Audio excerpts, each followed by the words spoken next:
Everything looked like a Tootsie Roll. I was so mad I could spit. Spit Raisinets, probably, because they had chocolate in them and I wanted chocolate.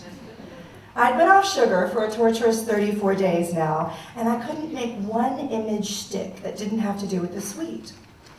I would walk through the aisles of Whole Foods and gaze at the healthy organic fare, all of it lovingly raised and flown in from soulful grass-fed farmers living near Portland and Boulder and other cities where you'd need a license to buy a Hostess Snowball.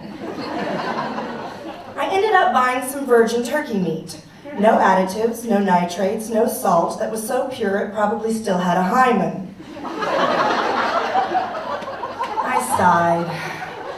I needed an activity because one of the annoying side effects of not being jacked up on sugar was that you had tons of usable energy. I stormed into my never-before immaculately clean house and decided to do more decluttering. Let's start with the magazines. Another sigh as I grabbed a box. I loved my magazines. I knew they were lying to us all about really helping us live a more organized, selfless, trimmed down, slimmed up, 20 minutes to make a dinner kind of life, but I bought them anyway. I started making piles.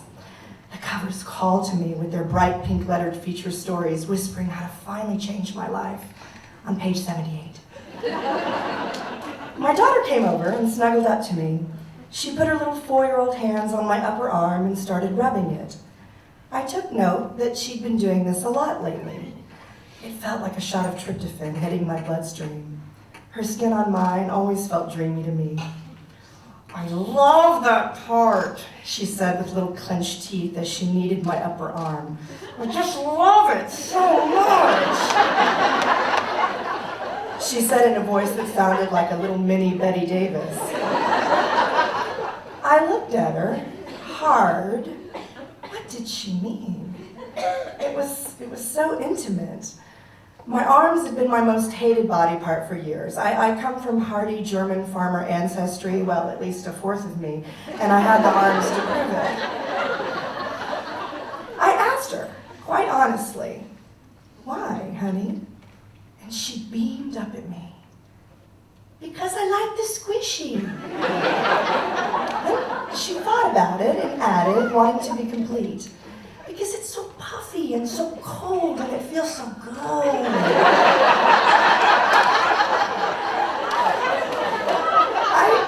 I felt a little jittery, like I was on a kind of first date.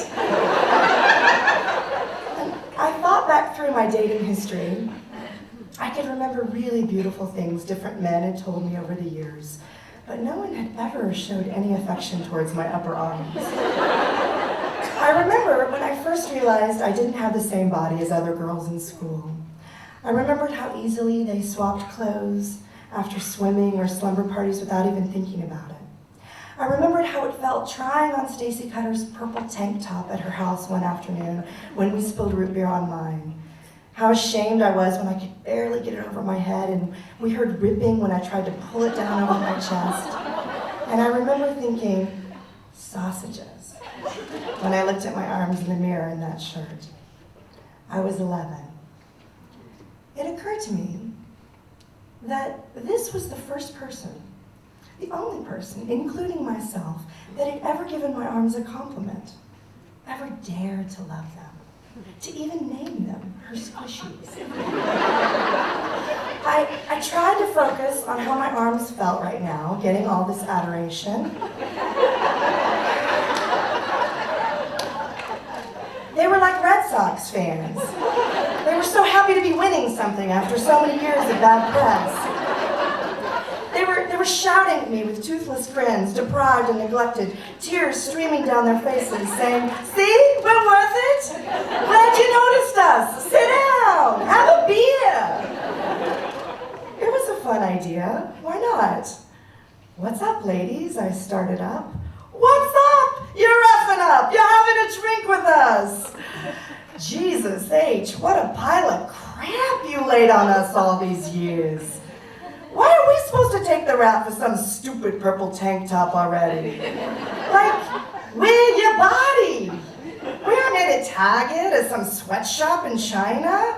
We're like Your freaking arms, man! Why'd you choose to love some ugly t-shirt over your own body? It was a good question. I could answer that it was because I was young, insecure, but really I was tired of that. Why had I sold myself down the river over someone else's idea of what arms were supposed to look like? 11 or not, I still had a brain, and even worse, why had I never grown up and loved my arms when I reached 28 or so, and my entire frontal cortex was supposedly developed? A little kiss brought me back to the couch. My daughter was now kissing my squishies all over quite passionately. And I made a mental note that we would probably need to put her on the pill when she was 10.